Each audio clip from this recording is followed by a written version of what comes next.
Sam, Jack. Logan. Take your fucking time, son. I will. I will finish my drink, okay? I have like 2 sips left of coffee left. Let me have them in peace.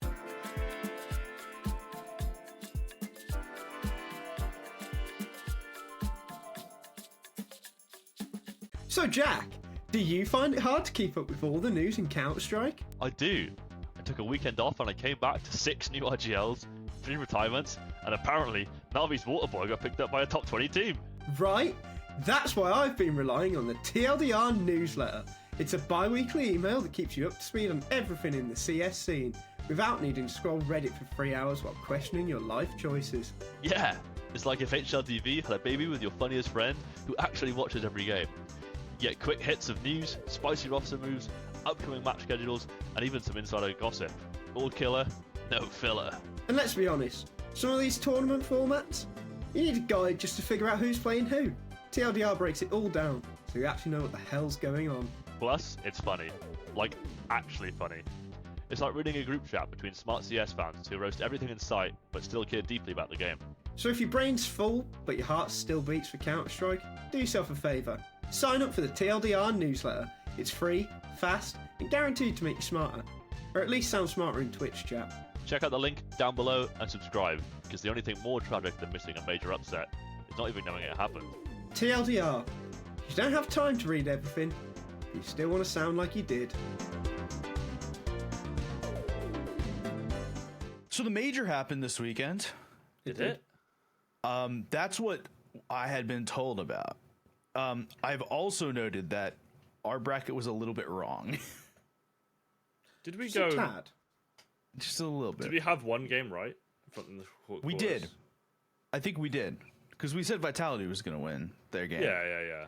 I mean, I said MOUZ was going to win, I think. I think I said MOUZ was going to win too. We could probably pull it up. But I think... Let's okay, 50% right on quarters then. Actually, wait. Hold on. I can easily pull this up because my bracket was the same, but I swapped pain. I'm sure I said MOUZ would win, and then Jack vetoed it and said Spirit would. Yeah. Well, Okay, hold up.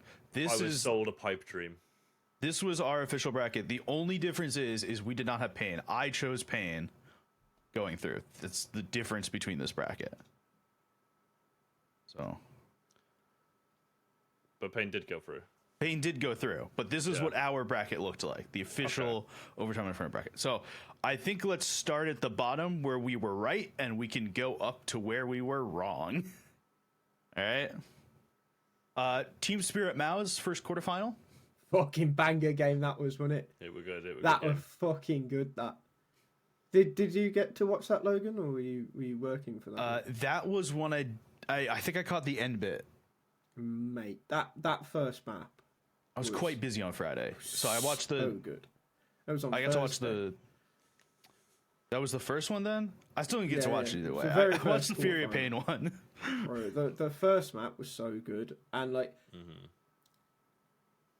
the fact that MOUZ came back to win that series after that first map says so much about how good they actually are. Like, I know you don't like MOUZ. That's not true. I'm fucking. I don't love them. Right, whatever. But I don't dislike them. Let's just get to the record straight. Okay, but like, I'm really tired of the whole fucking the word aura.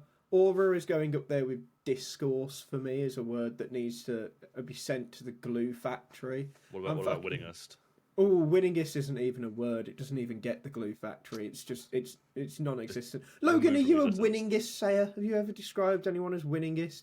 Oh, I do it on occasion, but I generally say most winning or like also stupid, accoladed or something like that.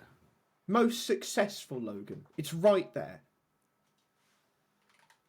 It is, but I'm also American, so I speak Americanese.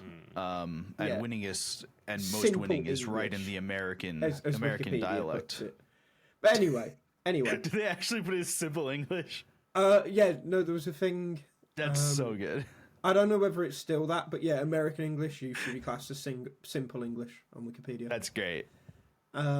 Anyway, MOUZ, like, to come back and win that series, after that first map. I don't think you like if you didn't watch it, Logan. Maybe you've seen the highlights, but even then, like, Yeah, I don't I've seen think you highlights. understand the degree to which they threw that first map. Like, there were some clutches that were just so ridiculous. Like I think it was to take it to OT2. Zontix had a 1v3. Jeez. When he was in the 1v. Oh, no, you know what? I did watch that. Yeah, I yeah. did watch this. So he did it. Oh, I'm remembering things now. He did it with an MP9, so it should never have Yes. even got down to a 1v1. But when he was in the 1v2, he was still CT. Jimfat was triple, and who was the last guy in the clutch? Might have been Torzu. Was in con. Jimfat tries to nade CT, bounces it off the top of triple, nades himself for 35 HP. And I remember instantly in that Actually moment, instantly in that moment, I was like, well, this is going to a second overtime then. I was gonna say, I believe you wrote, and because we were all having like our discussion in Discord at the same time this was going on. I believe we were talking about like, oh my god, it's a gigabanger. It's like 17 overtimes long or whatever. And the first message you wrote is, they should have never been here. Yimfat needed himself. Yeah, I literally said if dickhead Jimfat didn't nade himself, because That like was the first thing. that like extra 2 shots it took off the MP9 was probably the difference in Jimfat killing Zontix. Like, so yeah, it should have been margins. it should have been a 2-0. But this is why, because you know, for the context of me saying why Jack doesn't like MOUZ. Last night, Jack said it's wrong that MOUZ are the second best team in the world. This series is why they're the second best team in the world. Because to throw the way they did against Spirit and then still win in the way they did, where really, I don't think Dust2 or Nuke ever seemed like they were going to go Spirit's way. Like, Dust2 had a chance, but no. MOUZ doesn't do this a year ago. True, Maybe even 6 months ago, MOUZ doesn't do this. Like, this is a completely different MOUZ. I don't think it's entirely down to Spinks. I think it's down to all of them, from Broland's calling to Torzi just being as loud as snow and fucking Xertion actually being able to shoot someone. Because, I mean, Spinks threw so many rounds by just being so late on lurks. Like, I mean, he has the most high risk, high reward lurk style, like to the extreme, where like if the timing works out and he's in the right spot, like it is a round guaranteed. And in the Vitality game, or maybe it was the Spirit Dust2 game. I think no, it was like the last round Spirit of the Dust2 Dust2 game. There was a couple of outrageous ones. He had some spots, especially in the last sort of 3 or 4 rounds, where like the round was over because he was there. But like you said, if he's not there and if his looks are late or shit, then a criminal one on Dust2 was the MOUZ's T-side pistol round.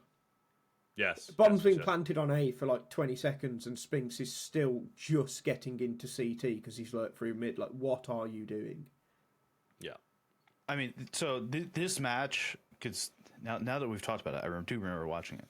I just want to look at player ratings for a second, because we've talked a while about like, oh, you can have a superstar on a team, but it doesn't matter if you're 5th best. Like, changing out your 5th best player doesn't matter, but it's like 4, 3, 2, 1 that kind of do matter, that you can see here. Donk may have been the best player in the server, but MOUZ as a group was consistently better than on Spirit, and that's how MOUZ have won for the last 6 months. It's like they've just been cohesively good. Like, man for man, the only player in equivalent roles who performed better on Spirit is Donk to Xertion. Like, everyone on MOUZ just did better. And like Chopper, Brolan, I really don't care who does better out of those two. But what I will unless say, Chopper's going to have one of those random games where he decides to be the best player in the world, which he happens did every once in a while. He did on Mirage, right? I swear on Mirage, at the start of the game, he was cooking. Or he had big impact rounds at the very least. Like very noticeably high impact. Him and Brolan were like the incredible impact in Mirage.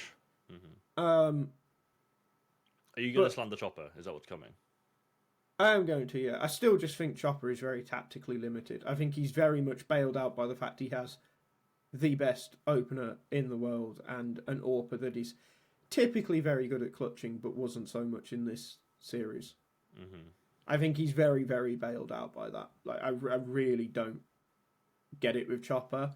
I don't know if I'm entirely convinced by everyone else that Boomich is the answer. I'd do it anyway. No. Because I think Boomich is better than a lot of people thought he was when he was on Navi, and everyone thought it was just Blade. But yeah, I'm kind of tired of Chopper. I'd be making 2 changes to this Spirit team. So what's your other change? Because I have a change. I dump Magics. Yeah. I don't who? I don't get the point of Magics. Slide. Tanier. Tanier's really good. Probably Tanier. Is there a thought about taking one of the... Zontix no Jazz.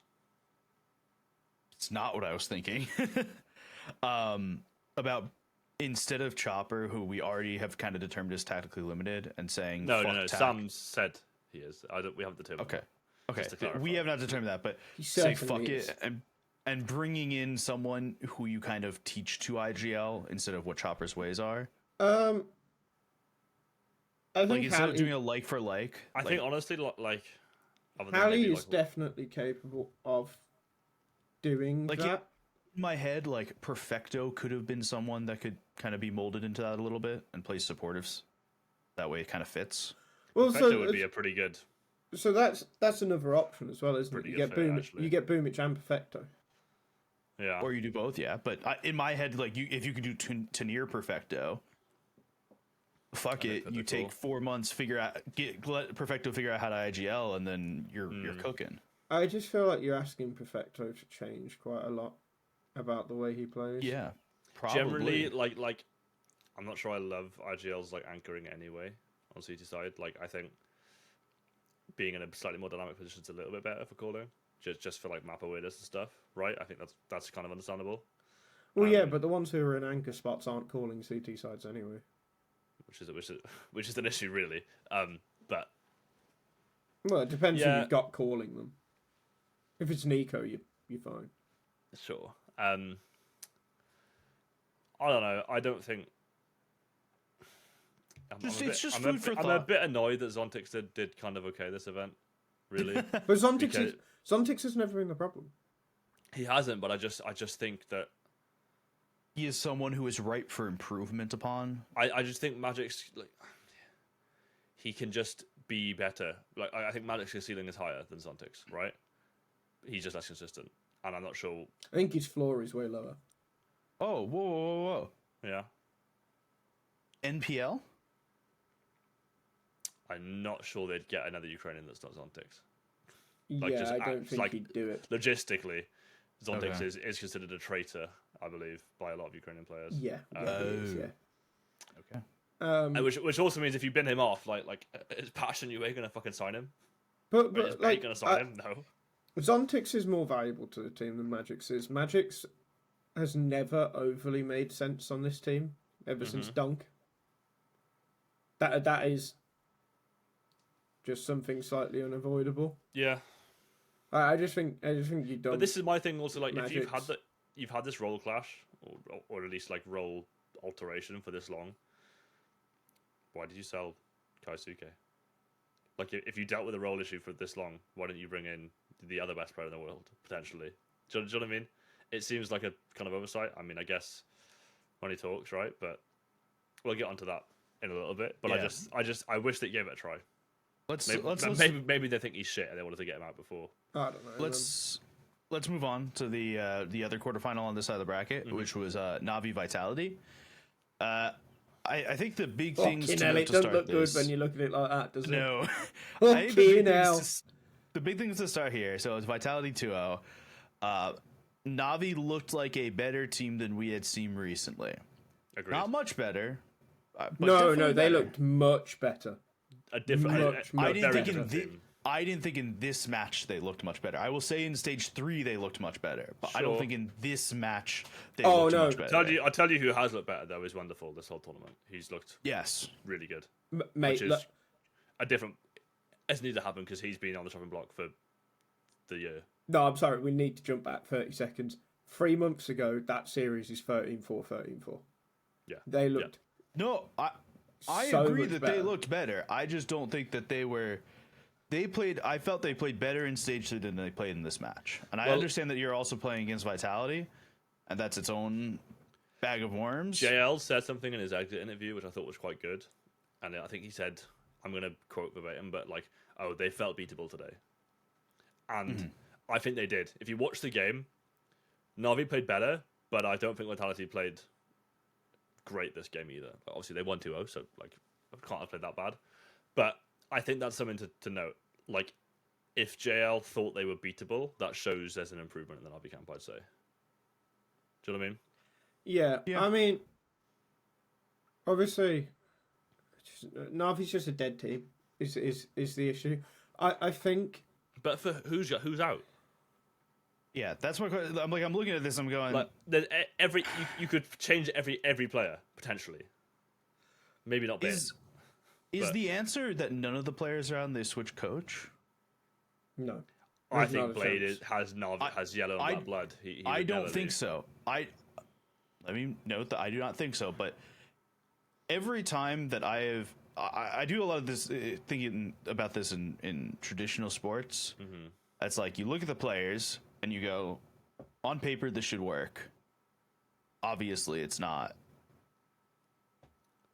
But it Have did we thought work. about changing the coaching staff? but I know it did for work, a while, but right? it's not working anymore. I know it sounds like I'm advocating for this. I'm really not, not but sure. I'm bringing the point up. But again, I don't know. There's not sure if such a it weird thing should that I don't work know how on you fix paper. them. I'm No, it really, shouldn't. This is I'm a really clusterfuck not sure if thing, it really. should work on paper. Like, I still think that if you go back to last year, it was obvious that what we were seeing from Navi was a purple patch, right? Like, Navi massively overachieved in an era of Donk, of Zywoo, of MONOZ.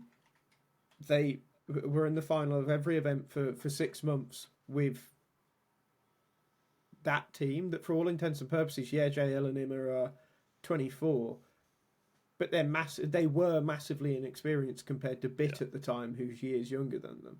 Like, they are essentially, and yes, they're not now, but they were essentially tier 2 shitters that just had a very good major run, and they were both doing okay outside of that major, like quite But well. they both actually. overperformed at the major. But JL didn't actually. JL was wank after the first stage. It was only Imma that was good the whole time. Okay. But they both overperformed and clearly, well, not overperformed. Like, they were both doing things, and clearly Blade saw value in them. They were But both their people that teams could- did well as well at that major, right? That's also worth noting. They were people that could work within this system, and it did work. But I just think that they set a bad precedent last year by being so successful. Yeah. So because they had such a high already, that everyone expected them to have that high Yeah, forever. I mean, like, well, or at least just be better on general. But they shouldn't. They shouldn't they have won all a peaked major. across the board. No, they shouldn't have. And happy they did. Good for them, obviously. The Alexi photo is awesome, but they wouldn't. Again, on paper, that team was not meant to win that major. Yeah. Mate, look at the stats from the event. They are probably the worst major winning team of all time. Well, they lost more rounds than they won, right? And this is the thing. Like, you if you go back through majors in history, Gambit wasn't really a fluke. Cloud9 wasn't really a fluke. Yeah. If MongolZ would have won, Cloud9 was an improbable run, but it was not a fluke. yeah. If MongolZ had have won last night, wouldn't have been a fluke. I'd be a very happy man, but yeah. Like, these are just, but Navi, yes, they might have been in a similar ranking to these other teams that we've just mentioned. Yes. But when you actually look at the stats, like Jack, you said about Their round run was loss, illogical for them to win, if that makes sense. Yeah. It just that they pulled off something very unlikely, and that, from there they went and did some pretty impressive stuff where they did become a good team, and they were a good team for a while, and you could see at events like me and you saw them at Cologne, saw them at a couple of other events, whatever. Like, you could understand just from seeing them interact why they were winning stuff, but with that gone, Yes, the You vibe kind of- shift in this team has been kind of crazy. You look at the team now and it's like, oh, okay, like, I understand why you were winning, but I also really understand why you're not. Yeah. But I guess, then- let's. But then you do I get will to- just touch quickly that like, if the mental side of your team is so integral to you winning, I don't know how, as an org, you let that diminish to the level it's gotten to. Yeah. There are things in place, and they have a mental coach, right? And I think she's pretty good. They've been successful with her, but like, what are you allowing to happen for the vibes in the team to deteriorate to that degree? Because they're clearly important. Do you know what I mean? Yeah. But And if that's past fixing, then you change the team. I do agree. Like, how do you fix it? Because I don't think simple for wonderful is the answer. I think that's very much a sideward step. Like, sorry to all the people whose bubble has been bursted by the major. It's swapping out the same issues. Simple was missing a shit ton of easy shots. Wonderful misses a shit ton of easy shots. Yeah. It's just the way that... You can also sell Simple for a lot of money, which is people are missing. Wonderful's then- not worth a lot of money. And then potentially bring in a star. Exactly. You've got a couple of players in the academy team that are worth something. I still reckon JL's motivation is a little bit shot. I still think Bit going to Falcons feels like an inevitability. Alexi B, I wouldn't get rid of at all. No. Neither would I get rid of Wonderful. So I think you're looking really at JL or Emma, because I think JL has been, sadly, performance-wise, a bit unacceptable for a while. Although Which is a shame. he was good It's a before this game. He was really good before this game. Mhm. And Emma just like I'm pretty sure without watching much Navi Junior, I'm pretty sure MongolZ is who would step in for Emma. So that just naturally puts him on the chopping block, even with all the value he adds with his second calling. All right, let's move on. Yeah. Do we want to go to the semi between Vitality MOUZ, or do we want Just to finish jump quarters and then finish jump the Yeah, quarters? it's Okay. quarters. We'll start with FURIA MongolZ. That's That's FaZe, FaZe. mate. That's FaZe. Yep, I saw F. FaZe MongolZ. What a fucking disappointing game. This should have been a 3-mapper with a few overtimes. So I was gonna say, this is where I want to start some propaganda that you both will agree with, and I think everyone in the world will fucking agree with. And Apex said after they won the final, which, wow, spoiler alert, these should have all been Vitality best won? of three. We should have best of threes leading into best of 5. Yeah. There should be no best of ones in this event. Obviously, yeah. This game should have just been longer. It should, just, Well, I mean, such a disappointment, really. The bracket, I the know bracket it is would not have why always this game No, I wasn't know. long. That's because but sure. I'm aware, but okay, Sam, please start. I have points to make later. His face seems fucking sucks, man. Like it does just fucking suck. Yeah, I know we were all fooled by stage 2 when you could see them getting a little bit better, and stage 3 they did quite well, but like it's just bad. Like how is Elige Carrigan? isn't Rops. How is Carrigan? No. And this has happened so many times now. The highest rated player coming out of a FaZe game. This is bad. Pimp said it on the desk. Like you don't want to see, because Carrigan was the only player who performed on Mirage. Mm-hmm. You want to see Carrigan at the bottom of the scoreboard. Yeah. And I'm sure I've seen a tweet as well that suggests that like some guys suggesting like if this is happening so consistently with Carrigan, it kind of suggests that he's sort of forgot how to use his stars. And I think that's kind of fair. Like you can. But what stars has he got? What do you mean? What stars has he got? He's got Frozen, who's one of the best in the world, and who's in his Frozen's spots. great. He's not a star. And Yes, he I think is. he's not a star. He absolutely is a Elige, star. he's not a star. He was a star for FaZe last year and was a star for MOUZ before that. Frozen is one of the best players in Frozen the is world. not Rops. Frozen's great. He's not a star player. He's not a Twist. He's not a Rops. Twist wasn't a star player on FaZe. What are you Yeah. talking about? But he certainly tried to be. Twist is up there in star player tier. No, he's not. He is. He is. Please He go was- and look he- at ratings. He was. No, I not. don't care about ratings. No. Frozen is not a star player. He's not meant to be. Okay. Your star player on the team is the Liege, and that's the issue. A Liege is not Rops. It's kind of a reductive way of looking at it. No, like again, Frozen's great. I think he's excellent. But the team doesn't have like one star. Put either of those two players. Either of them are not. Well, Rops. this team doesn't. This team doesn't have one at all. Within its current makeup, but I think there's people here capable of being stars. Yes. I think Elise isn't not Frozen right now. I think Elise isn't a star right now because I think the team doesn't fucking work. I don't necessarily think it's Elise. Yeah. Like I think Elise could be, and the same goes for Frozen. I think it affects him too. Frozen is an unreal fucking player. He definitely is a star. I think Frozen's great, and I'm a big fan of Frozen, but he's not a star on this team. So here's the potential is there. Like I'm not disputing that, and I think he should be, but he isn't currently. That's what I'm trying to get across. He is not a star on this team. Let's jump 5 minutes into the future, past whatever this is.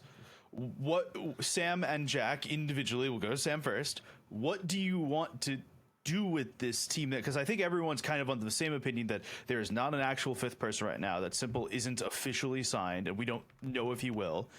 There's a big buyout number with Simple and a huge. There's a lot of money going on with Simple, right? Okay. So what is your future for this team? Sam, you can go first, and then Jack will go, and there will be no interruption, and we can discuss after. Are you familiar with what happened on the 9th of August, 1945? Vaguely. Is that the 14 points from Woodrow Wilson? No, are that's you after World War aware I. of a certain bomb known as Fat Man? Yes, I am now. Sign aware of what Boomich. That is what I would do to this team. Okay, I frankly think that you just cannot save it. You have to nuke it. I can't believe we're agreeing on this, by the way. That's what I was going to say. I genuinely don't. If Okay, so you both think we should that FaZe should sign Boomich? No. No. We nuked the team. Okay. No, I just went for Fat Man instead of Little Boy. I just. Oh, okay. Yeah. Sorry. Yeah, leave us. So you both think that they should nuke the team. That's where we're at. I think even if you sign Simple, it just doesn't save the issue. You might get this more consistently, but Simple is is great for Counter-Strike. He's great for the entertainment. He's great for the sport and for viewership. And I want him to be present and active. He does not fix this team. No, at all. I would tend to agree. He's done better than Brokey had, but Brokey was god awful for the last 6 months, last 12 months probably. Really not good. So, do you know what I do? Do you know what I do? I think I might have cooked. I may have cooked. Evil chef. It's terrifying. Cook away. Simple doesn't fix this team. He makes them better. Like I said, I think you see FaZe in playoffs more consistently with Simple. Mm-hmm. He does make them better because Simple is.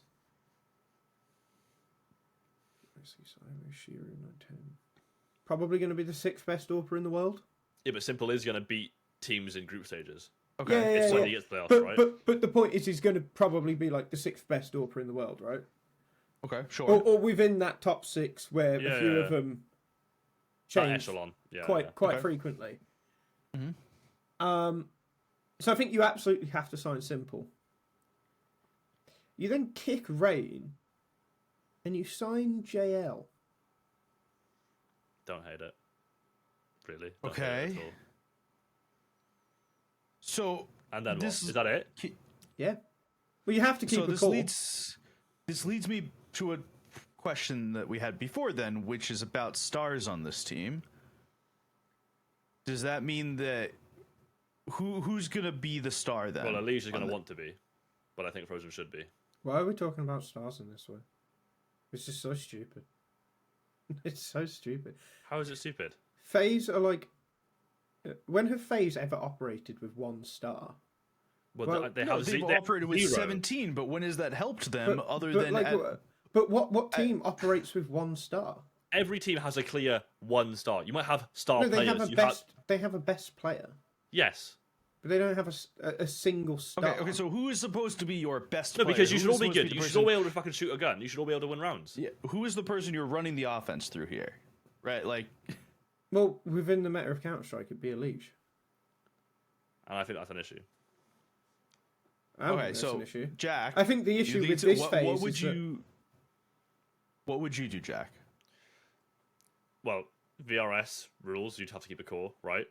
So I Okay. think Sam's onto something, right? Like, I think simple would class as the corner. I think. sure, okay, well, fuck Carrigan and Rain off, get the old boys out. Okay. And I think Carrigan's fine, but I have been calling for him to retire for like the last 5 episodes. I think his day's done. Like clearly he can show up and do fine, but I just think like he's kind of hogging space now. Like you ask Liquid for Shui, even though they've just fucking signed him. I hate the JL call.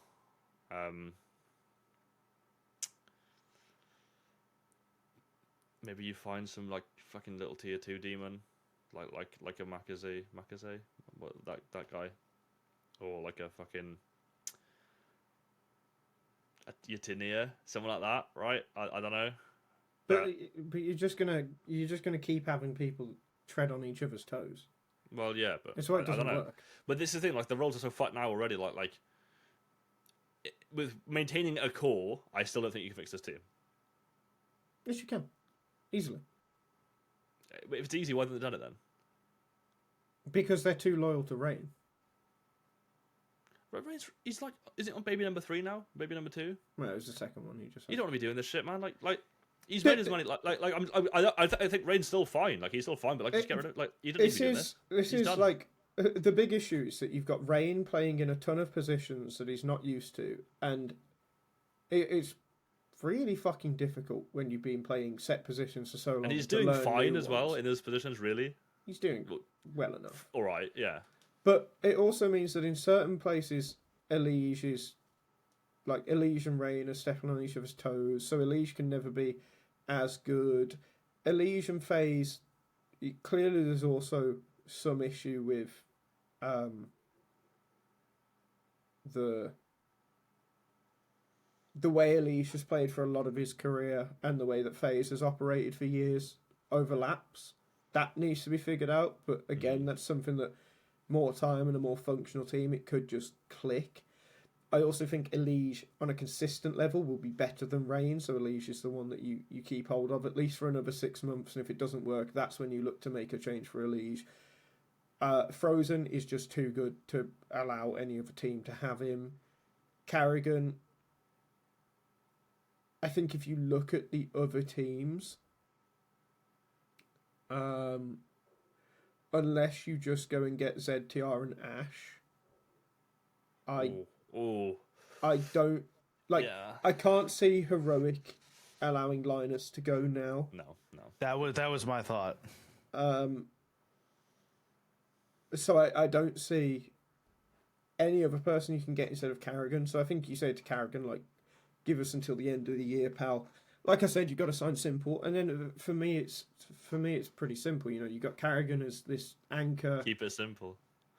This anchor, like, info gathering, supportive IGL thing that he's been doing for years. Frozen as your passive lurk, Elige as your space taker. You get JL in as that like glue half lurk player, the old twist role, and simple as your AWPer. Like it works. You can easily fix the role clash, but the role clash starts with Rain. Well, Rain and Elige. Well, Elige caused it, but... and it ends with one of those two players going. But this was always going to be the problem when they bought it. Well, precisely. When they brought in sense. Elige, they never. And again, never like made sense. Elige simply is not ROPS, so he is not going to replace the void left by ROPS. No, So, he's not. But over the he past should have couple replaced of Rain years, he's been one of the best players Oh in no, the world. Elige is again. He is good, but he's not ROPS, right? Like- And Not- yeah. as you see with ROPS in 97 maps on a Vitality, or Like, do whatever, you and understand- he's won 95 of them, or whatever the number is, right? Do you understand how ridiculous. insane it is that Elige on complexity, based on how HLTV do the top 20, but on Elige on complexity got into the top 20 last year? Do you realise how good that makes him? Mm-hmm. Like, and he's still getting a 1.09 in a FaZe team that we all agree has been pretty shit. So I think, Yeah. I think Elige isn't the criminal that a lot of people think he is. No, I necessarily. think there's just the Elige crybaby shit, right? There's the stigma around him, like being a team ruiner and like a mental ruiner. Which, if we're looking like Sure. only like in the in-game performance, that's great. But I Sure. think it's like you can't ignore it, right? And in a team, a competitive environment, like these things have to be accounted for to a degree, right? Okay. And I don't know the ins and outs of the team, so I can't say that, you know. So I want to move on to the next quarterfinal, but before we do, I think it would be a disservice not to actually talk about the Mongols for 6 seconds. Yes, brilliant team. Just shitting on Senzu? them. Out of of nowhere. nowhere. 9-10 was incredibly good this game. Senzu seemed to fix all of his stage demons. Yeah. The Anubis map specifically, Blitz and Techno kept Sorry, getting clutch yeah, after no, clutch. you've said Blitz. Can I pause you there a second to talk about Blitz? Please. I don't think Blitz gets enough fucking credit. It's actually my biggest issue with the Mongols. You've got people like Elliot tweeting out like, "Oh, Techno is so gifted," which, by the way, at this point, Techno was 13-7. So, like, why is he the person you're focusing on, and not 9-10 and Senzu that just shat on Vitality for an entire map? Yes, Techno got a good clutches, but whatever. Anyway, and Zinio is like clearly very good. I know he wasn't great in playoffs overall, but like clearly very good. 9-10 Doesn't need to be though, does he? Really? No, when 9-10 Senzu were doing the shit that they were doing the entire playoffs, who cares? 9-10's a top 5 AWPer in the world. Senzu, if he can transfer group stage to playoffs consistently, ridiculous player. Blitz, though, never gets any praise thrown his way, but he's a pretty good IGL with like some of their fragging mid-rounding, numbers. it's particularly their CT rotates. Like, I know that's not necessarily just the IGL. Some of their rotate timing is excellent. Like almost like radar levels of preparation and stuff. Like just watch a game and keep it on the radar. Yeah. It's absurdly good. They're But very why- good. Why with does no that one ever talk about him as like this great fragging guy, Jill? Because he fucking is. Do you know what it is? I think it's just generally like a cultural thing. Like, people don't know the fucking names, and they still have this Tai Lu ball thing in their head. It's like, oh, let's just do these weird set pieces. And they just discount Asian teams to be like, tactically sound. It is mental though, right? Because obviously, like, you know, I was playing along with the Blast Fantasy just because I had to write articles about it. Blitz was such low pick rate. Blitz was always in like bronze or silver, where he was one of the best players in those categories, and he's on the Mongols as well, which is going to like help out points wise. Just such low pick rate. I just can't understand why, because he's just so good. I'm with you. So good.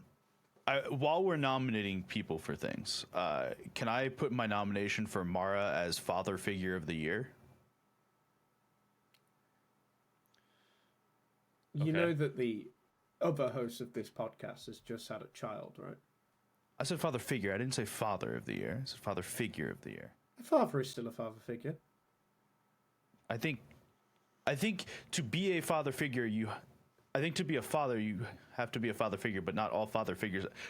Whatever. I don't care. Either way, respect esque. My point here is MARA has an incredibly well done job coaching, right? But this team, as spouted on the broadcast about 1 million times this weekend, so I know the exact number, was the youngest team in playoffs at average age of 20.4. These kids are all from Mongolia. 9-10, we learned this weekend, had to travel, did like the same thing that Fur did years ago, where he traveled to a land with the money to make it there and not money to eat or make it back, and had to win to make it back and eat. Like, all these kids who have never done any of this kind of shit, were not in Europe. I see the two of you smirking and laughing over there. No, you're right. It's fitting. He has kind of, I mean, they don't have a mental coach. They don't have, it's just him. And they have kind of, he's and been with Mara's them an the entire time. OG as well. Like, he's been, Yeah. I think maybe he was at the first major or something like that. Like, or one of the earlier ones. Like, Yeah. this guy's been around the block, so respect. I just remembered I saw a very good tweet that doesn't. We'll have to talk about it in a bit, but I need to find this tweet, so just keep talking. Let's move on. We're going to move on to FURIA Pain. We can double back for you in a minute if we need to. Or you can, if it's MongolZ really, we can talk about it in the semis or the quarters. It's grand final related. I just need to. Okay, great. So we'll talk about it then. FURIA Pain. So I wrote about this game for the newsletter. I didn't watch it, so I'm not going to say anything. No. I'm sitting out. That's fine. You'll enjoy this anecdote. Map 1 was so incredibly FURIA-sided that I went, oh, I'm going to start writing the article now. And I got halfway through the article, and because FURIA started looking like they were winning on Anubis as well, I got halfway through the article, and then I had to stop writing because Pain started winning. And I get a message from Sam in the corner that says, you started writing too early, didn't you? I went, yep. And then Pain came back, an absolute, very good game. Through the rest of that Anubis game, Inferno was very tight. Yeah, and it was. We have this rule in the ESL social room that you never export a graphic until the game's done. Because I was we trying to have get ahead many of it. times, prepped a nice piece, and it's just the world's best comeback has happened. It's awesome. So but it's insane in CS, isn't it? Like the amount of times where I've been at an event and where you do the interview will be at the end of the match room and the press area is fucking miles away. So when a team gets to 12 rounds, it could be fucking 12-4 or something. You're like, oh, I'll fucking walk down then. The fucking game will be finished by the time I get there. And you're then stood there, crowded round this one screen for 20 minutes as the game ends 13-11. It's so unreal. It happens so frequently. But I scrolled in our messages, Logan. It's even worse. I would like to read this out. So the headline is "FURIA started ... and never stopped." In Texas, everything is bigger, especially FURIA wins. Yep. Unlike the MOUZ vs Spirit game above, this game did not start in a quadruple overtime banger. Instead, we got a Fallen and AWP masterclass on. So it must have been when Logan typed on that he thought, oh shit. Pain I was trying to figure out how to write here. MongolZ in there, and then I chose not to, and then Furia's and then Pain came back, and I went, oh shit, wait, I have to switch all of this now. So I just quit on writing until it was done. I think I wrote Anubis after Anubis was done. Just to say though, it's a good look for Furia and Pain. Both these teams have looked good. No. This was good from both teams. This was sign for South America. This is what I was promised when I was told Brazilian Derby in the quarters. Don't say it like that. It's a derby, mate. It's a derby. I'm sorry to tell you, but I speak American, not English. Simplified English. Yeah, I think the important bit here, I want to talk in the Derby. Let me touch on this with the Derby first, and then we can all talk. Such a silly language. When I wrote this with this article, right? Furia, fully Brazilian team, went international to try and get an edge up. Pain, fully Brazilian team, went South American. They went just a little bit out of their zone. They didn't go full international. Mm-hmm. And it was the international players for both teams, the non-Brazilians, that made the difference for both teams in these games, right? In Nuke, MongolZ was incredible. And on the second two maps, of the series. And now for the rest of the series. And for the rest of the maps, Davidus and DGT were really good. It was NQZ on Inferno that top frag, but yeah, NQZ on Inferno, Davidus was unreal on Anubis. The clutches was so good, man. Yeah, this series for me was the click off it a sec. Let me just look. Yeah, I have a good statistic. This was after this. It was the second best game of the playoffs. Of the entire playoffs. And I remember one of mine and Jack's friends, he was half playing something while I was watching it. And he said oh, what's the score? And I think it was at the end of Anubis. I said oh, it was 13-6 on Nuke and 13-8 on Anubis. And he was like, oh, glad I'm playing something. I knew this series would be shit. And I was like, this has been far from shit. This has been great. It was an incredibly good series. And this is the thing that I really dislike about a lot of people who watch Counter-Strike, in that they think the only map that's stood a chance of being good in this series is Inferno because it was 16-12 and went to an overtime, or Anubis was the best map in the series. If you look at a series Like if you look at this series and then compare it to Navi Vitality or FaZe MongolZ that had 13-9s and 13-11s The maps are closer, or whatever. so it's better. The maps are closer, so they're better. Like the fucking individual plays on Nuke were so insane, like so good. Anubis, I think, is boring and crap to watch, but like the clutches are nice. You can't measure how close the rounds are when looking at the overall score. And close rounds makes good games, not close games. Do you know what I mean? Closest game I've ever played in Counter-Strike was so in the UK we have or we used to have, I think it doesn't exist anymore, but we have NUL, which is like the National University Esports League. Ladder? Yes, we have a similar. We have NACE here. Yeah. So it was the second ever game I played of that. The first game we won 16-12.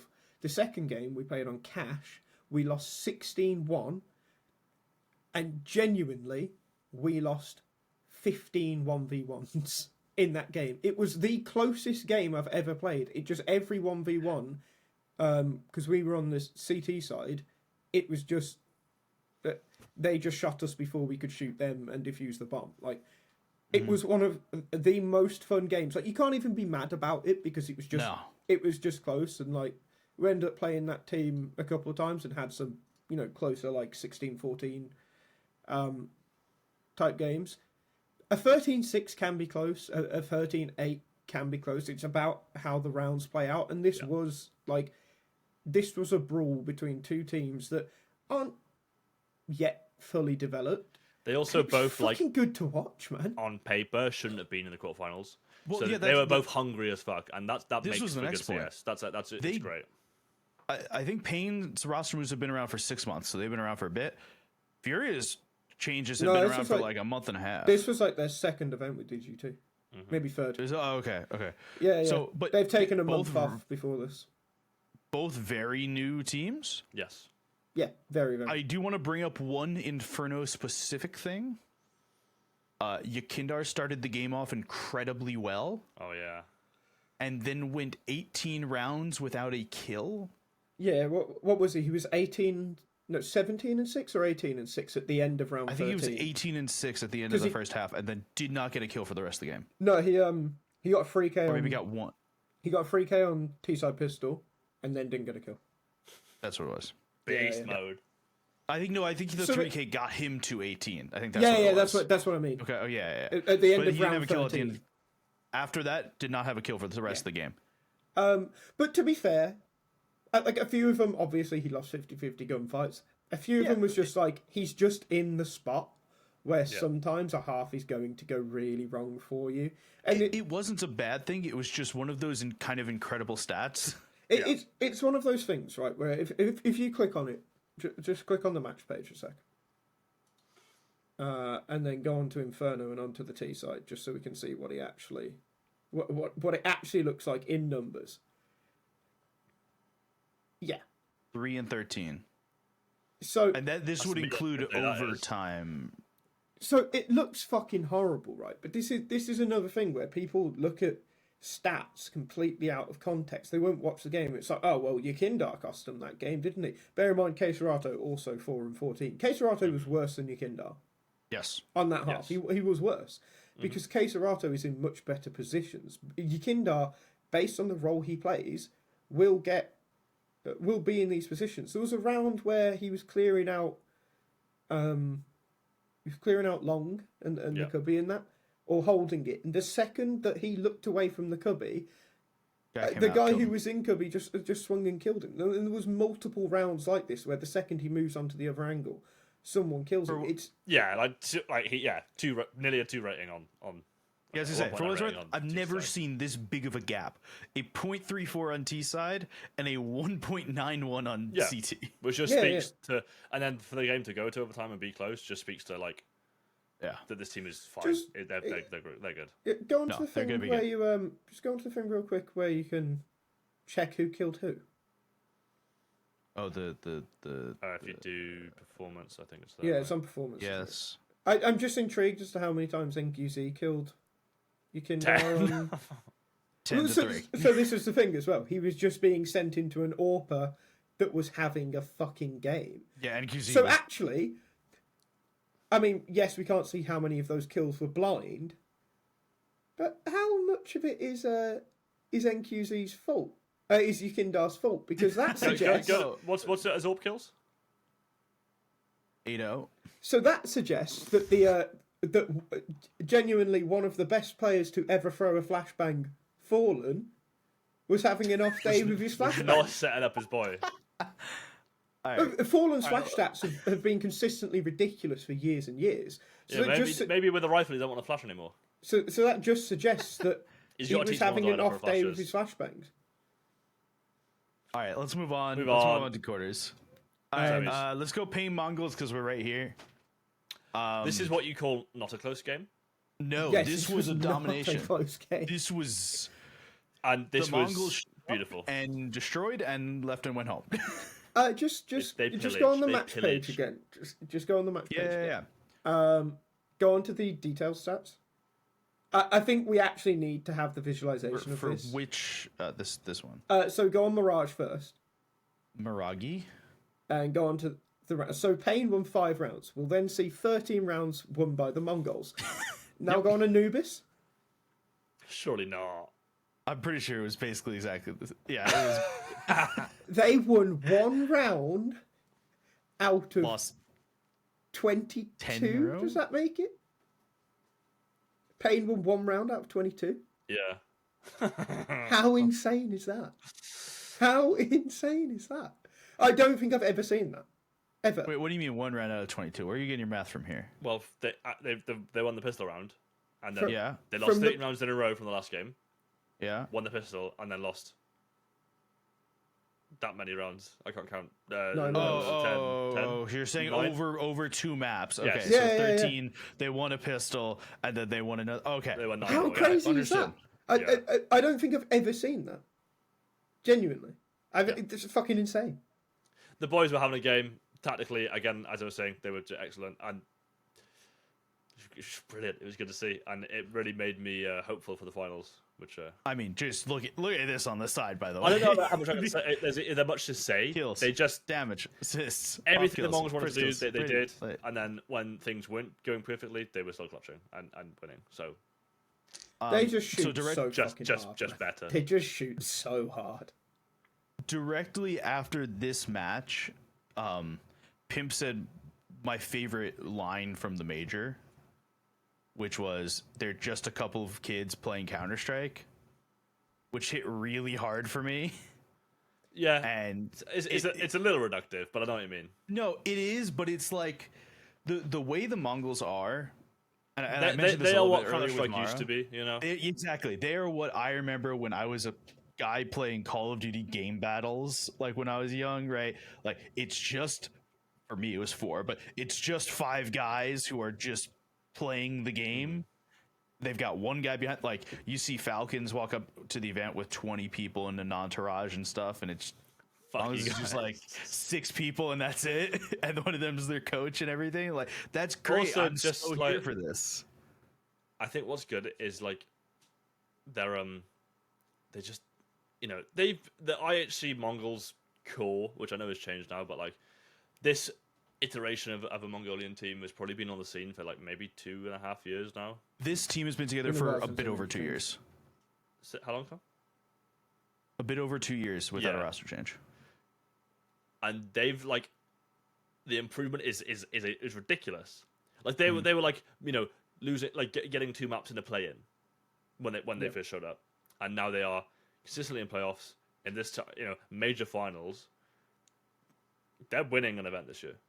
Very few teams ever improve That in the way linearly as well. in the way that these guys have, and that's also like where I would like to just talk about Pain. Mm-hmm.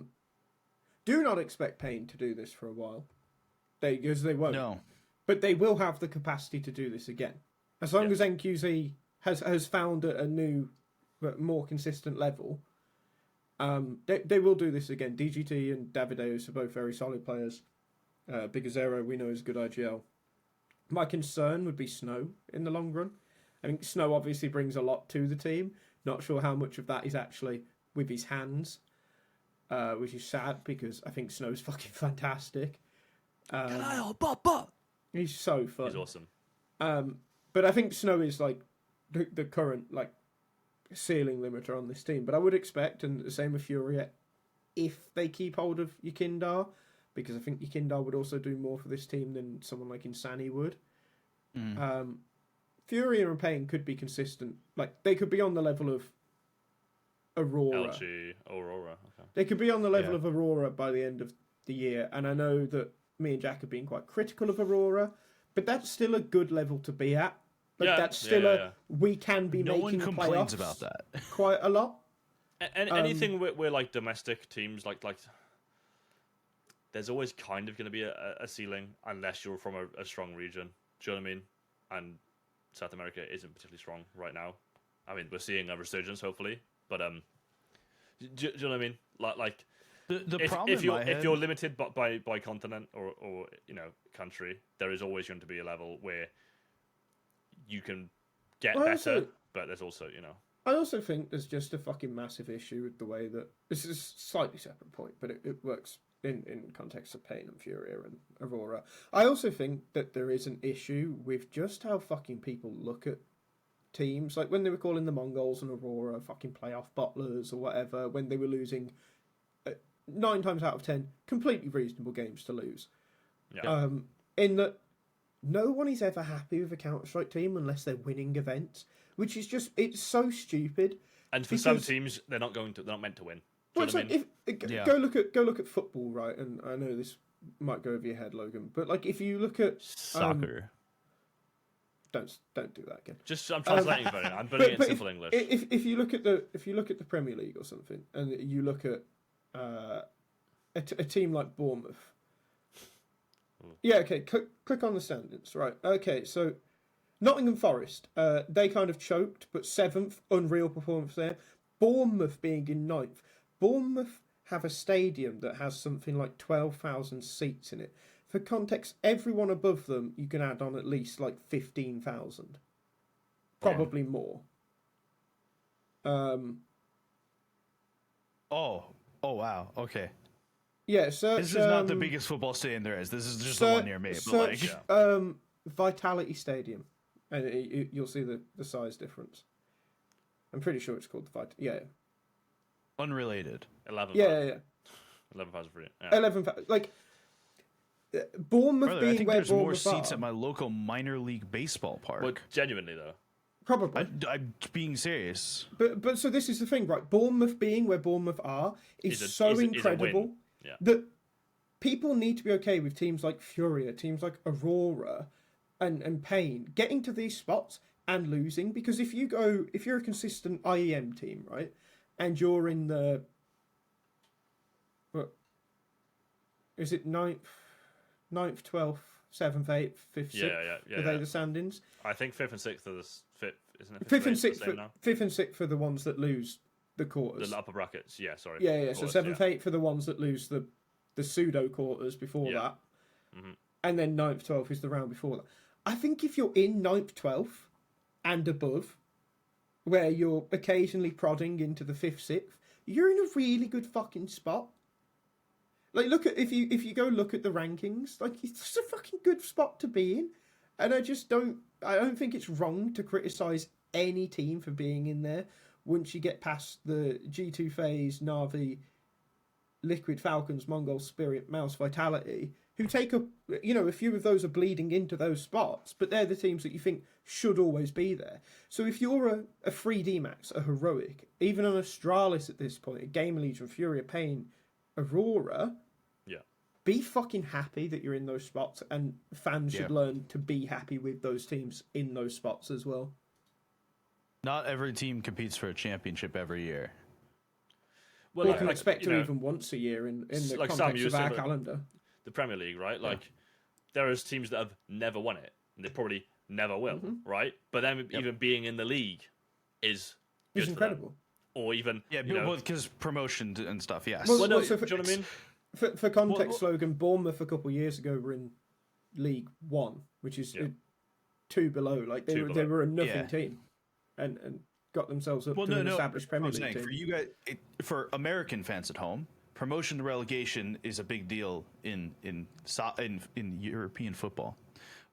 So a team existing in the league is a huge deal. Obviously, whereas your New York- guys' stuff is all franchise, right? So yeah, I was gonna say the New York Jets, who fucking suck every single year, yeah, don't deserve to exist in the NFL. That's a separate matter. yeah. Okay, can we move on to Vitality and MOUZ? See, Yes. Actually, sorry, I had one more point on Pain.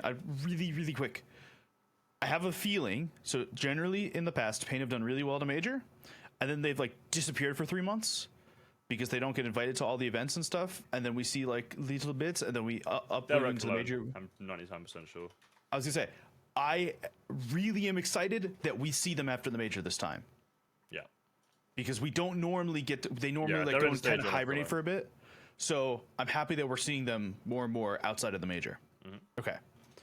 Vitality MOUZ. I believed.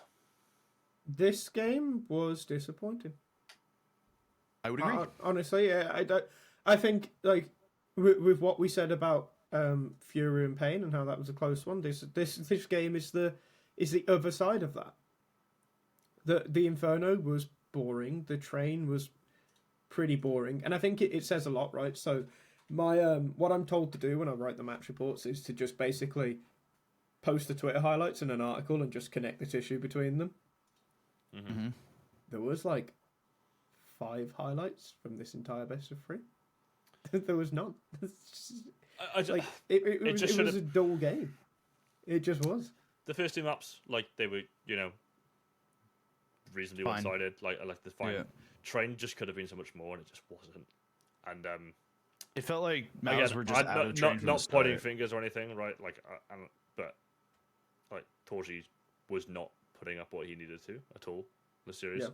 Yeah.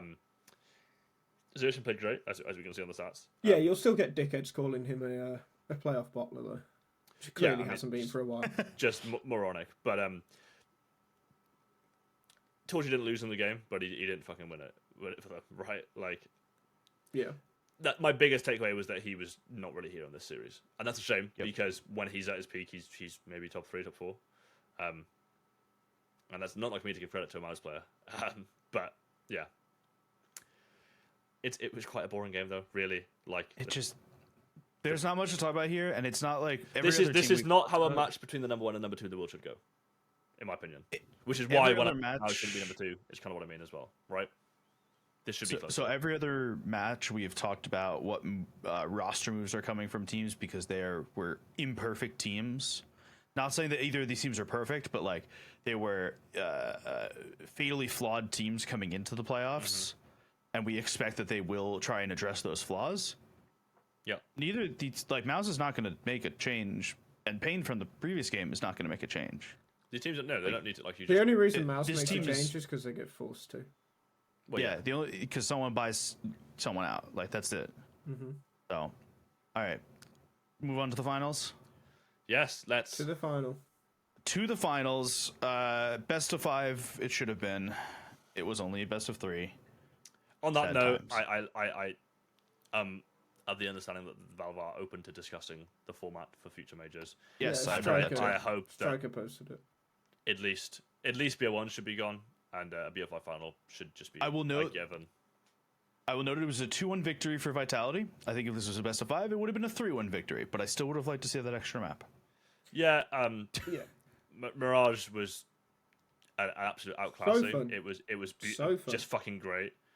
So Apex was the only person from the Vitality side who existed on Mirage. Yeah, but I think Vitality were happy. They were conceding Mirage. They're like, yeah, they're gonna pick it. Let them have it. We'll show these fucking kids who's boss. And they did that. They really swung their weight around, should we say? I mean that Mirage game though, like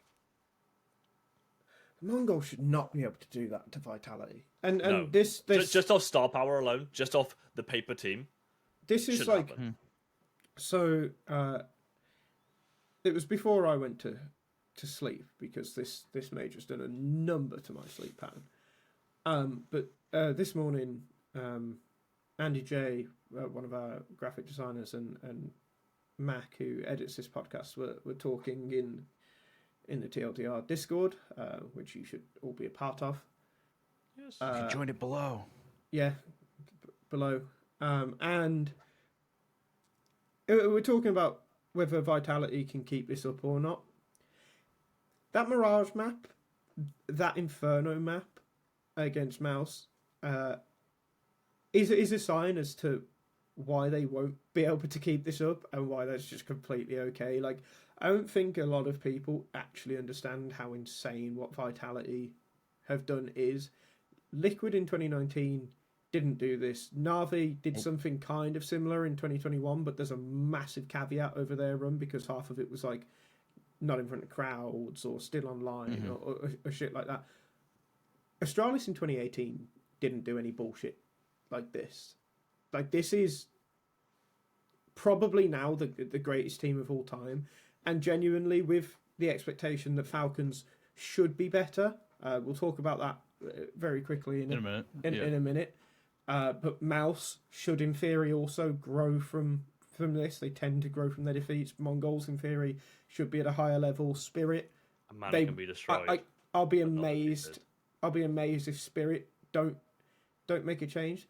We're actually, given everything Vitality have done in the last 6 months, if they win one of the next 3 events they attend, I will be impressed. Doesn't matter what it is, whether it's PGL, Buttfuck Nowhere, Cologne, or Blast Rivals. Yeah, so what else matters? Blast Bounty. I will be impressed either way. Yeah. There are a lot of hungry teams out there. Yeah. And for what it's worth, having a villain at the top, and Apex, we'll get onto it in a minute. Speaking of which, but, yeah, can we... Sure, yeah. Absolutely brilliant. Speaking of which, this video, I famously have been on the record for being an Apex hater because, you know, the French. And Apex is just the most French of the French, okay? He's very This is good. We need villains. He's extremely we need French. storylines. And this is good. we want, like, Vitality play beautiful Counter-Strike. They've got Mezzi, they've got Zabu, they've got Robs, they got the other guy, they got Apex. like they're a great team. They play excellent Counter-Strike. And they're so good, you want them to lose. It's the same thing that Astralis had during their era. You want them to lose. Apex is the guy that Donk thinks he is. I mean, at least outside of the server, yeah. No, In the server, it's a different story. Do you know what I mean, though? When the Spirit players like, yes, they can boo us, who gives a fuck? Like, Apex is just there, like, oh, wee! Fuck you, yeah, dude! No, Apex gets up and Asian, shows the number of trophies he's about to win. And Donk, between rounds, it's fucking death slamming and shit. Like, that's the difference. I will note, this photo, one of my favorite photos of Counter-Strike ever, my favorite part of it is the sign in the back that says, the French will surrender, fuck Apex. Brilliant. Yeah. Incredible. The arena, anytime they showed someone from Vitality, booing. Yeah. Anyone else, cheering. Yes, it's excellent. Yeah. Just incredible. And the video from this, if you haven't seen the video, Mac put it here, is incredible. Of Apex just coming up with the fun. It's like the fucking Hunger Games, bro, where they come out with the little... But yeah, can we start getting teams to walk out with big on fire like capes and stuff, a la Hunger Games? I'd like that. But yeah, like Vitality being the best for so long now, the target is very much on them, right? And I'm excited because I don't think it'll be them fucking up. I think it will be teams getting better. Yeah, Iron sharpens iron. Having a team this good, both individually and you know tactically, is an exciting time for the game, and I think the rest of this year is going to be one of the best years in Counter-Strike. Would you say they're the best team of all time? I think they might be. Yeah, they're not. I think they are. They're not yet. No. I think they're close. What more do you want? The thing in my head, right? Just so you know, they beat the number 3 and the number 2. I understand that. I understand all of that. I understand all of that. The problem in my head is the teams that they would go up against. Actually, it's one team they would go up against, right? Which is the Astralis. I think they'd dump truck them. That Astralis wouldn't. I'm leaning that Astralis just like a little bit, like one more win here. But I think like. The 4 major trophies is something, man. Like, I understand it's 2 now for Vitality. But look at this. It's different core, to be fair. It only counts as one. It's different. Like, it's one... It feels like it's this is the most dominant era, like 6-month era anyone has had, right? And But this I can is the agree with thing, that for right? certainty. But Astralis did this shit over 2 years. But Astralis weren't winning everything. They were winning the majors. No, they weren't. They were no, not they winning. weren't. But Vitality have they won from the everything start for of the 6 year, months. They have which is that level of consistency is far more impressive than winning every major. And they for also years. got, and I know we can say the same. That's not me diminishing the Astralis, by the way. We can No, say no, I we know can it's say not. the same for Vitality in Paris. You absolutely can't say it for Vitality in this one. They played 3 good teams in the playoffs. No. This was not a Mickey Mouse They major. beat the 5, 3, and 2, and the 4th Yeah. weren't here. They didn't make playoffs. So, But so, and Paris doesn't even count because it's a different core, right? But Astralis got very lucky No, they definitely did. with their major runs. Really, you play I- Ents and Avangard in I finals. agree with all of that, but for me, it needs to happen longer than 6 months. Didn't That's all it is. okay, I think it's going And to. it could be a lessened but this degree core- of dominance. this core It could has be a kind lessened of degree had of dominance. It sustained. doesn't.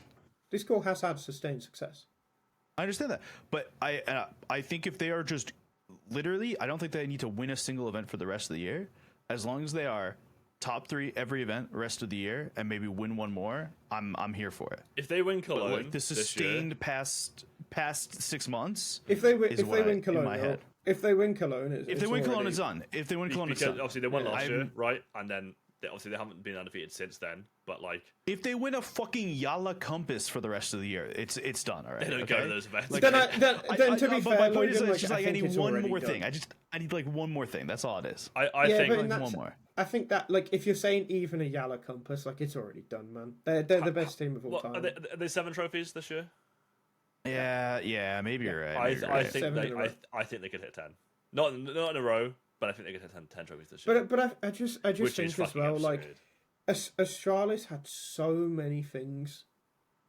It going had to go for them. right for them. So No, many, there was a so lot many of of luck the in there. teams were in such crap places for such extended periods of time. Quite a bad Over time that, for CS. we're talking about Astralis' era lining up with the death of Brazilian Counter Strike, which, funnily enough, Furia actually end up playing a big part in. The rise of Furia plays a big part in Astralis' story, or certain parts of Astralis' story. You're talking about an Ents team where most of that team are fucking nobodies a year later. Well, they Are kicked- one they of kicked the best out of the team.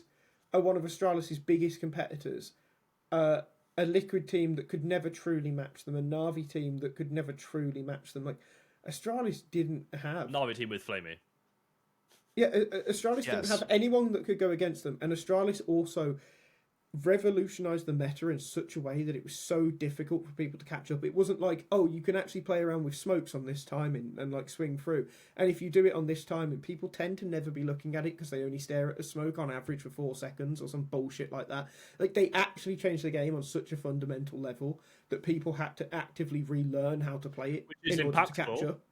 But it doesn't mean they're the best team of all time. Vitality are now amongst the ultimate form of that, where that change that Astralis Okay. made has gone so far that Astralis team wouldn't be able to compete with a lot of the teams today. So Yeah. That Astralis team would be behind MOUZ, Spirit, and Falcons. They wouldn't even be as good as those. And I'm I confident of refuse to be convinced. We can come back to this at the end of the year when I, in fact, may be convinced. Okay. Nothing you say now is going to change the mind. So let's move on. Just There's a couple routes. one more thing though. Yes. First British major winner. It's excellent. that. Up the mezzy. Something about Okay. 2 World There- Wars and World the- Cups as well, but There is actually and a the- major. But There's another person who's individual. We can't not talk about it, and it's not whether Zywoo is the GOAT or not. I couldn't give a fuck about that. I do think Thorin's being ridiculous over on Twitter though, saying that Zywoo got carried in this final. I really don't think he got carried in this final. No. Rops is bloody good, isn't he? He is pretty Very good. We have to talk about Apex. I'm sorry, we can't Yeah, move on no, without talking yeah, about yeah. Apex. Apex is now the most successful player in Counter-Strike history. There's another word for that. It's not a the word, winningest? so there's not. Yeah, No, that's I- not a word. And it's a certain man whose metric of success is winning. By that metric, Apex is the greatest of all time. I will not be discussing that further. But he certainly is the most successful. I mean, what are your other? So let's say No, we're not. I'm not having. I'm sorry. That's a third player break off season. We topic. can. We can do an episode about that. I'm not going into that. I'm not. God, okay. You've triggered me. I'm sorry, but yeah, I just wanted to say like Apex. Come back next time for that one. Just the mention of it has annoyed me. But I just wanted to like give Apex his flowers because he's a fucking good IGL. He's a fucking leader of men. I will note for an IGL that when he transitioned to an IGL, everyone went absolutely fucking not. Get the fuck out of here. Well, that's the thing. Formerly the best entry fragger in the world for a time. Fully retrains, basically, like completely reinvents himself. It completely reinvents himself to the point where now he's a pretty supportive player who has kind of established the way that an IGL on CT can be in these dynamic roles and be a benefit to everyone on the map, and has made Flames a better player, has figured out over time how to utilize Mezzy in a way where Mezzy's pulling the shit Mezzy's pulling, just like genuinely also they were calling for Mezzy's head 6 months ago as well. Yeah, fuck all those people. A good person, a great IGL, and it deserves his spot that he will now exist in probably for an incredibly long amount of time within Counter-Strike. So yeah, props to Apex. Agreed. Also, fuck Apex, but I'm kind of contractually required to say that. All right, let's move on. So there's a couple bits of roster things. So we have some news. I don't know where the fucking... Did I misplace this? Kyousuke, we can talk about this guys. I was going to say, I misplaced the Kyousuke tweet. Well, we can talk about this first. This is on the screen. Okay. Yeah, this is on the screen. We can talk about this first. Perfecto, talking about coming back. Free agent now, a couple months ago. Was not, so there was a buyout. Now he can go do whatever the fuck he wants. Yeah, there's teams he could end up on. I think he'd do fine. I find it really funny that obviously in the translation from Cyrillic to Roman, it's made Cloud9 K9, like he's calling the team dog. I think that's just good. I don't know what team needs him right now. Spirit is the conversation. But... Spirit, if they were to get Boomich as well, I'd be really there for. Virtus Pro, I would be really there for. Yeah. Would Navi want him? I don't think they'd go for it still, just because of the flag. Yeah. Didn't he? I think he's one of the few who's actually got the neutral flag though. No, sure, but I think. But it's an optics thing for them. Yeah. I'm going to throw a strange option into the mix, and I also think I've got one more in here too. This will apply for the next person we're going to talk about now being available, Fnatic. I think he would be an upgrade on Crims. And I think Fnatic would be an upgrade on everyone on that fucking team. Is Crims even playing? Isn't he like on this weird... I think he's back now. Oh. But I think Perfecto could be the piece to complete that Fnatic team. I refuse to believe that Fnatic team isn't CIS majority then as well, wouldn't they? This close to being really good. Yeah, but that doesn't matter. I mean, no, I know, but today's day. Maybe for future things like... I'm speedrunning down the list. Like, I don't know. I don't know what you do with Perfecto. Some team will need him. Complexity. He'll make a team better. That was a thought. Complexity was really thought. I had a weird thought about wild card, but I'm not ready. I'm not there yet. Move on. I'm not. No, I'm not there yet. I've gone too deep. I've gone too deep. I mean, Bet Boomer apparently making changes. Needed. There there is enough Russian teams for him to go to, or international if he wants to speak English. Liquid. No, fuck that team. I was that okay. Team, So why not? If FaZe is getting the fat man, Liquid gets the little boy. I'm saying no for Liquid, not because I don't actually think that he would be on Liquid. I just think we can pretend that Liquid for this moment does not exist. I just don't know if Liquid will spend more money. Because Perfecto's free agent. My assumption is that Liquid is going to blow half of this lineup up, and I could not tell you what half this lineup is getting blown up. It's cost too much money. Don't care about Liquid. I don't. It'll be NAF will be gone. 100%. Oh, Navi's gone. Yeah, he's fucked. And then it'll be Twist or Ultimate that goes. Well, 100%. And Perfecto kind of fits into the NAF spot, doesn't he? yeah, he really fits in the NAF spot. All right. I may be convinced. I may be being convinced here. Okay. All right. Falcons. Kyousuke. This photo is too big for. He's really brilliant. Nice graphic actually. He's He's really really good. People suddenly think he's a knobhead because he does really funny things on stream. Would like to remind you all he's 17 years old. Go fuck yourself. Let him Just to have some fun. clarify, I do not think those things are funny. I think they are misogynistic and disgusting. Fuck off, Jack. In the nicest way. Like, they are funny. It's a fucking 17-year-old being a 17-year-old. That is funny. It's okay for that to be funny. Is it okay if he's for a Saudi org though? Who gives a fuck, man? Who gives a fuck? All Fucking- money's blood money. The Crown Prince cares. Not me. Woman.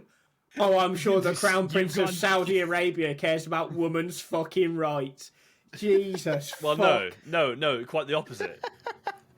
He cares about the Who cares? optics about it. And like half the people fucking complaining about Kyousuke doing this shit have been seen on video doing the same shit. I don't actually care. I'm just, I'm just being. All right, being let's smart. move fast. but- Just move on. Falcons will be better. The fucking massive I don't loser think they will, bum is actually. gone. Well, I don't I'm think they thinking will. The big fucking tomato Oh, loser, Kamala. Magisk, is gone. Magisk is gone. That's Thank God. Glue Finish factory, the conversation. burn the factory, nuke the fucking waste, get him gone forever. Sorry, mate. But as Sam seems to say, I think Tess's has got to go as well at some point. But I'm excited to see how it goes. He is really good, and Nico will never win a major, so that team will win a major. I think Kyousuke might be the ultimate form of Deco, and that's what I'm really excited That for. is exciting. I think Kyousuke could like win a Kato, a Cologne, and a major in 1 year, and be like, Sarah. fuck all left to do now. I'm off. And like you could just have this all-timer player just not give a fuck. I really do think that. But in terms of the immediate future, I am so nervous.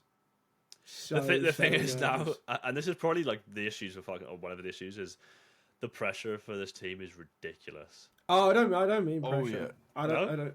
Oh no, I don't. But give a like, fuck about it's that. like you have to. I don't. You see have to be in how- the Cologne final. I just for don't this see team. how a team with Nico, Kyousuke, and Tessos can perform that well. I think Nico would have to be your passive lurker, which I know he could do. Like, I think Nico's versatility will Get be the their other biggest strength. Danish bum out, not Tess's, the one who stands behind them crying. Get, I don't know, literally anyone else. Oh, there's only so much Zonic can do when they fuck up a fucking 5v3 on Inferno B Yeah, site, sure. mate. I'm not being funny. I But am if you got him fucking mouth breathing behind you, I'd struggle to concentrate as well. But, don't but like yeah, him. I actually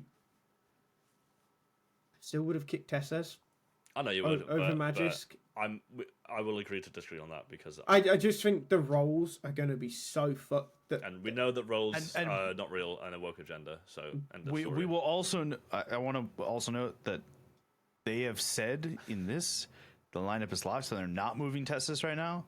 yeah, So wait till the end of the year for that. If it happens, I don't think it'll be the end of the year. I think it'll be 3 months. it'll max. be sooner. Okay. Are Are there any other any other roster moves we need to talk about before we get going? We look real quick in case anything's happened while we've been talking. It's a scary thing for me to click on my Twitter homepage. I can while on I can Stream say Chat. I can say a funny thing. Oh, it's Can you say it just one thing. Dupreeh officially retired. Yes. That's. I mean, Yes. I'm not shocked. He's kind of been shit for like the latter 2 years of his career, but he did win a lot. He is pretty cool. It's good that he's hung up the mouse on his own accord, and I hope he will be doing more talent work and stuff because he's good to have at events. But I think He was. just, I thought he was great. his at the voice major. pisses me off a bit, but he spits facts. And I thought he was great at the major. Arsehole, really.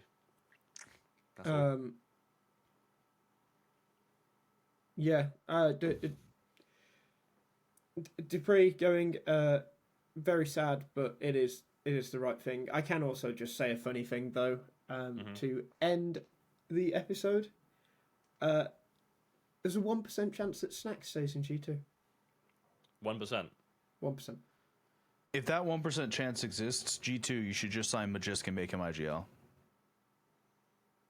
Yeah. Thank you for coming to my Magisk as IGL agenda presentation. Have we got take of the week to finish off with? We could talk about this if we want to talk about it, but we can also just determine we don't care. Old man shouts at cloud, etc., etc. Simple did fine. So hold on, audio only listeners. The tweet is: you were told this player failed the major and sucked and is watched by morons, of course, from Thorin, and it shows Simple being with 7 maps in the top 10 on T side and like top 10 on both sides or something like Which that. I'm not sure what the obsession is. Really. All I want to say to that is like, fair enough, Thorin, but he was also the lowest rated player in the playoffs, wasn't he? This is not the worst part about this tweet, by the way. The Simple shit, I don't care. How is this man using light mode on HLTV? No, I am being blinded by this shit. Yeah, fair. Light mode users, that's another mark of paedophilia. I also want to say, just as the last point, going back to what I said about the 1% chance, the name that I was told otherwise, that I will not say on this podcast, I won't say it. If anyone, because no one's still watching at this point, but if anyone can comment it, I will screenshot the comment and post it on Twitter and say it. If anyone can comment it, it's insane. I'll know. It's I'll buy you a insane. ticket to Cologne or something. It's an absolutely insane suggestion. And if they do it, fair play to G2 because they've got massive fucking balls. All right, that's gonna be it for us this week. Thank you, friends. We may be back next week. Will we? I thought there was a week before the fun. Probably 2 weeks then. So we'll be back during. We're going on roster break. We're going on break the same way everyone else is. But we will have some content from now until we come back. For I think, is it Cologne or is there a blast event just before Cologne? No, there a is blast event just before. No. So there is an event. You are right. Is it FISSURE Playground? It's FISSURE Playground. That's what it is. Yeah. Which still. Oh we wait, will no. not The be invite... watching. No. We will not The be invites there. have gone out. We may have to. This. No, it's VRS predicted. They're all predicted. Oh wait. Okay. Yeah, they've not actually confirmed. So depending on invites to FISSURE Playground, we may come back for FISSURE Playground, which would be on the 15th of July, so in 2-3 weeks. We may also just come back for Cologne, depending on who's at FISSURE Playground. With that, we will have an episode somewhere in the middle. Yes, like a sandwich. Like a sandwich episode. It's just me gooning for an hour. We That's also on the have Patreon. I believe we also are going to have a game show episode somewhere in here. Fuck it, I love games. Our social media guy Ben and I have been working behind the scenes on some stuff, so we're going to see if we can get that taken care of, because I think that would be really fun. Hell yeah. Yeah. And I guess, yeah, so regardless, we'll be back towards the end of July, mid-end of July, with whatever other roster moves have happened, so you get to find out if Sam's 1% chance happened. And right before Cologne or FISSURE Playground. But until that point, you could find us online. Teams at that event, right? Maybe. $1 million prize pool. I'm just so baffled by Kyousuke it. debut. Maybe. Until that point, you can find us online at Logan Ramhab, at Nova Design, and at AnimoCS with some numbers and letters. That was good. I'm getting good at this now, right? Like, Good. it takes a lot to not say at AZSK, okay? Never left. Never left. You can find us online and at RetailDR. We'll be back again in a couple weeks, but stay tuned. We'll have some stuff in between that we'll have recorded. We'll see y'all later. See that, guys. Bye-bye.